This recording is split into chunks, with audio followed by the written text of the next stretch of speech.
या राज्याच्या पहिल्या महिला उपमुख्यमंत्री आदरणीय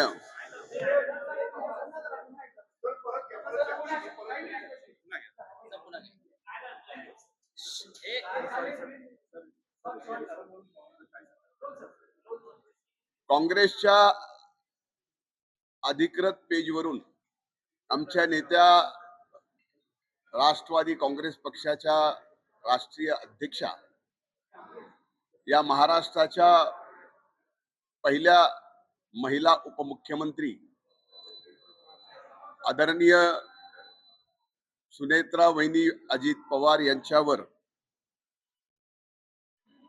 जी टीका केली, ज्या पद्धतीनं त्या पेजवर वक्तव्य केलं, ते वक्तव्य काँग्रेसच्या मनात महाराष्ट्राच्या पहिल्या महिला मुख्यमंत्री सुनेत्रा वहिनी झाल्या त्याबाबत किती द्वेष आहे, किती घृणा आहे, हे त्या वक्तव्यातून या ठिकाणी स्पष्ट होतं.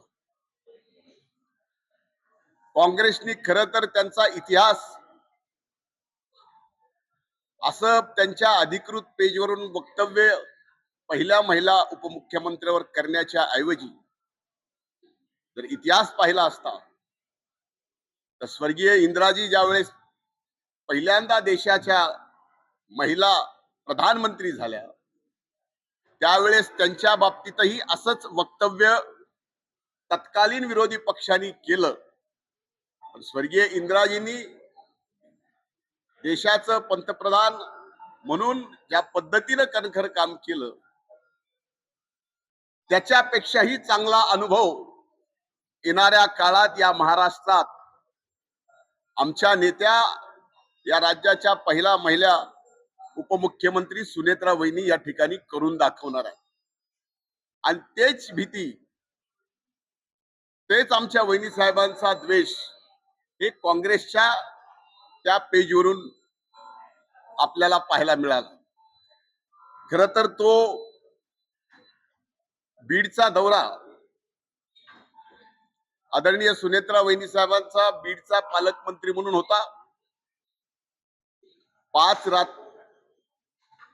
24 तारखेला 5 वाजल्या संध्याकाळी 5 पासून ज्या बैठका चालू झाल्या त्या 11 वाजेपर्यंत, दुसऱ्या दिवशी सकाळी 7 वाजल्यापासून डीपीडीसीची बैठक संपून इतर बैठका संपून अधिकृतपणे बीड जिल्ह्याच्या सर्व वर्तमानपत्राच्या प्रतिनिधीला, प्रेसला, माध्यमांच्या प्रतिनिधीला हे सुस्पष्टपणाने पत्र दिलं होतं की पत्रकार परिषद नाही तर बैठकीमध्ये एकूण जे कामकाज झालं त्याचं निवेदन आदरणीय सुनेत्रा वहिनी साहेब या ठिकाणी करतील.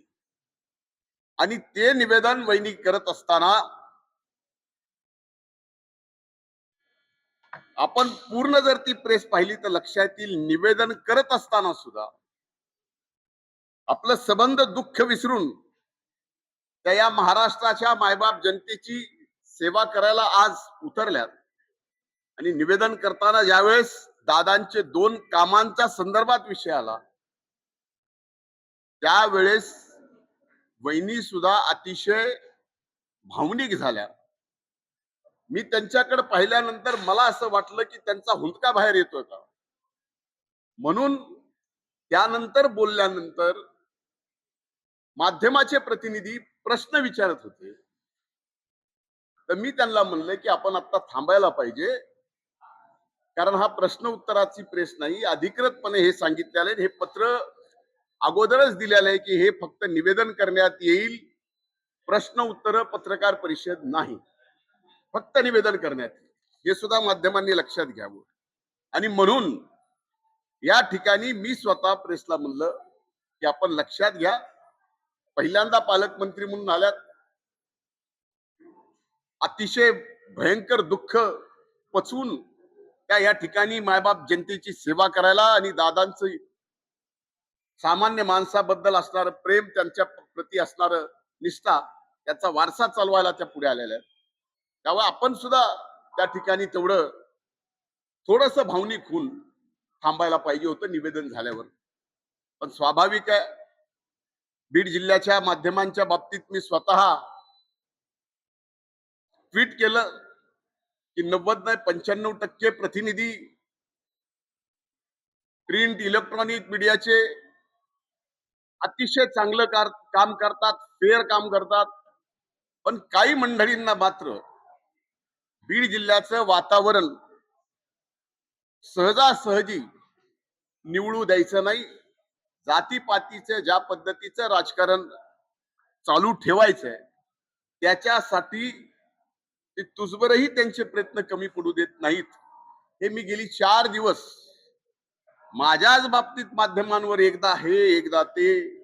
आता चमत्काराचा विषय झाला, ते जर भाषण तुम्ही पूर्ण ऐकलं असेल तर तो चमत्कार माझ्या तब्येतीच्या बाबतीत होता, राजकारणाच्या बाबतीत नव्हता. दुसरा विषय शेतकऱ्यांच्या बाबतीत, तो शेतकरी वहिनी साहेब समोर असताना अतिशय जोरात असं समोरून बोलत होता. तर मी म्हणलं शांतपणाने सांगा तर वहिनी साहेबांच्या लक्षात येईल. एवढंच बोललो की माध्यमांनी चालवलं की शेतकऱ्याला मी दाब दिला.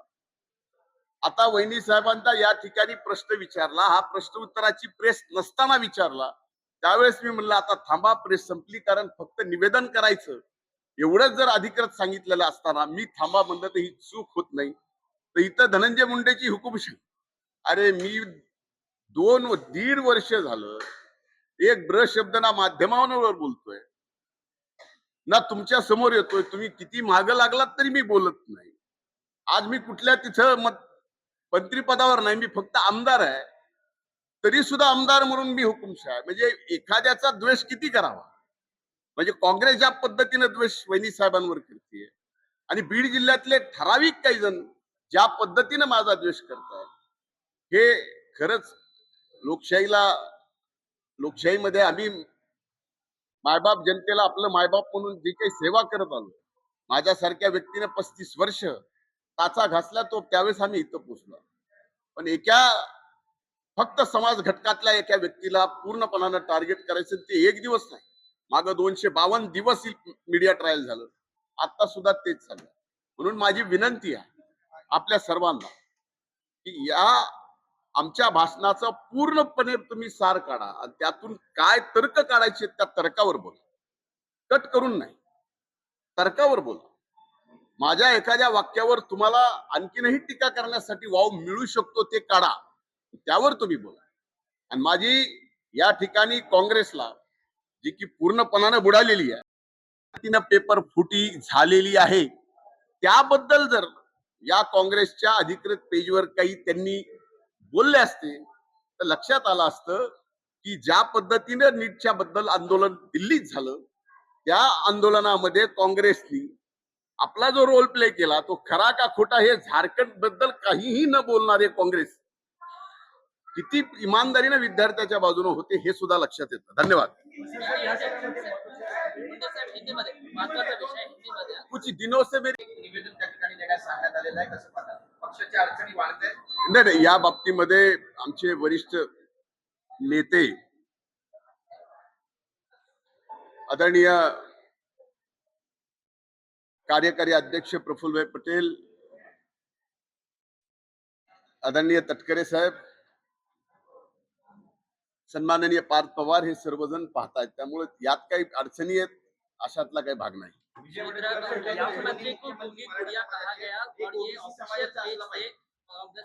म्हणून 252 दिवस आजही काहीही दिसत नाही. सर्वांना एकच व्यक्ती दिसतो. त्या व्यक्तीला मी समाजकारणात आहे, राजकारणात आहे, माझ्यावर त्या बाबतीतले द्वेष काढून काहीही टीका करावी मला मान्य आहे, पण टीका माझ्या मुलाबाळापर्यंत, टीका अगदी माझ्या मातीला घाण म्हणण्यापर्यंत, ज्या मातीत मी लहानाचा मोठा झालो त्या परळीला, त्या जिल्ह्याला बदनाम करायचं.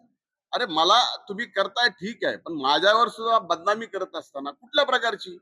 आता मी चमत्कार म्हणलं तर त्या भाषणात म्हणलं की आता काहीतरी चमत्कार करावा लागेल का? तर तर अनेक दिवस झालं मला म्हणतायत की तुझी तब्येत बरोबर नाही, लक्ष ठेव. ही खरी गोष्ट आहे. मधल्या काळात माझी तब्येत ठीक नव्हती. म्हणून मी म्हणलं की आता चमत्कार दाखवायची वेळ आली की एखादी सभा अशी घ्यावी आणि आपण चमत्कार दाखवावा आणि आपलं शर्ट न बोलता शर्ट काढून आपली तब्येत दाखव. हा सार माझ्या भाषणाचा होता. पण त्यात टीका काय केली, झालं काय, विपर्यास केला. काय चमत्कार करणार आता, धनंजय काय करणार आता, जय महाराष्ट्र करणार का, काय करणार? अरे काय, एखाद्या माणसाने जगावं की मरावं? तुम्हाला चांगलं वाटतंय, माध्यमांना दाखवायला चांगलं वाटतंय, टीआरपी वाढतंय म्हणून एखाद्या व्यक्तीच्या, माझ्यासारख्या संवेदनशील व्यक्ती, माझ्यासारखा, मला माहित नाही की माझ्यासारखे इतके अतिसंवेदनशील व्यक्ती समाजकारणात राजकारणात आहेत का नाही, असतीलही, पण ह्या गोष्टी सहनशक्तीच्या बाहेर आहेत. किती दिवस सहन करावं?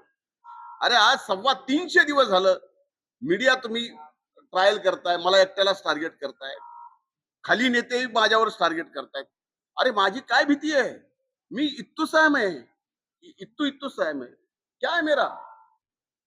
म्हणून मला संपवण्याचा ज्या पद्धतीने प्रयत्न केला जातोय, त्याच्यासाठी जातीपातीचं राजकारण जे केलं जातंय आणि एकाच समाज घटकाला या ठिकाणी बदनाम करून त्या ठिकाणी जे केले जाते ते माझ्यासारख्यानी आजपर्यंत जीवनात कधी जात पात धर्म न पाळता, कधी अंगाला शिव पण दिलं नाही, न पाळता काम करणाऱ्या व्यक्तीला जर असं मी जातीचं करतोय, मी फलानं करतोय, हे जे चाललंय, त्यामुळे मी उद्विग्न होऊन माझ्या मनातलं बोललो की अशा परिस्थितीत आज जे काही राजकीय सामाजिक परिस्थिती निर्माण झाली त्यात खरंच आपण सूट होतो का, हा विचार माझ्या मनात आला, म्हणून मी ते व्यक्त झालो.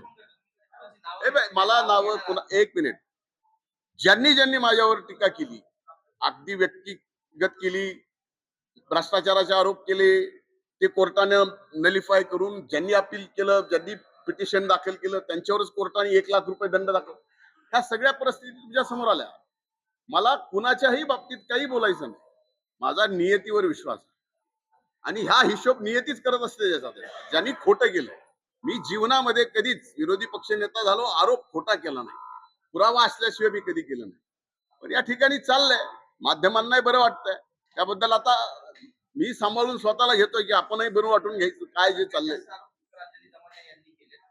ए, आता तुम्हालाच माहिती की त्यांना 1,00,000 रुपयाचा दंड लागलाय, मी तेच म्हणतोय. हायकोर्टाने, माननीय उच्च न्यायालयाने 1,00,000 रुपयाचा दंड, त्यांनी जे पिटिशन दाखल केलं त्या बाबतीत, हा प्रश्न त्यांना विचारा ना.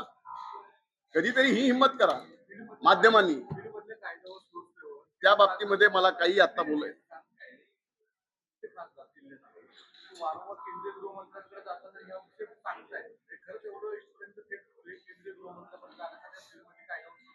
हे बघा, आज या बाबतीत मला काही बोलायचं नाही. येणारा काळ हे दाखवून देईल. कालपर्यंत ज्यांना बरं वाटत होतं की बीड जिल्ह्यात कायदा सुव्यवस्था अतिशय चांगली आहे, आज विषय फक्त त्यांच्यावर आला की बीड जिल्ह्याची कायदा सुव्यवस्था बिघडली. हे जे दुट्टप्पी चाललंय ते कुठेतरी बंद व्हायला पाहिजे. हे आम्ही बंद करू शकत नाही. आम्हाला काय या बाबतीत बोलायचं नाही. माध्यमांनी हे बंद करावं पाहिजे. आणि माझी हात जोडून विनंती आहे की माध्यमांना सुद्धा हे बीड परळी बीड हे जे बदनामी चालली आहे, आम्हाला काय करायचंय ते करा. आता आम्हाला मला तर गमवण्यासारखं काय राहिलेलं नाही, त्यामुळे काय माझ्या व्यक्तिगत करायचं करा. माझ्या मातीला बदनाम करू नका. धन्यवाद.